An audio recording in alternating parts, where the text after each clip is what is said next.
Have you ever been psychologically tormented by leftover pizza? Sarah was heating up yesterday's slice when her phone buzzed with a text. She wandered off to reply, barely noticing the microwave's first innocent beep. But then it beeped again. And again. Every 30 seconds, like a passive-aggressive roommate reminding her of her failures. She tried working from her bedroom, but the beeping followed her through the walls. It sounded angrier now, more judgmental. She used the upstairs bathroom to avoid the kitchen entirely.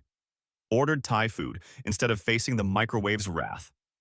By hour 3, she was convinced the neighbors could hear it too.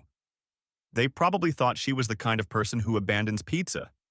Finally, she crept back to the kitchen, ready to apologize. But the microwave was silent. It had stopped beeping after 1 minute. She opened it to find her pizza transformed into perfect leather, then ordered pizza delivery anyway.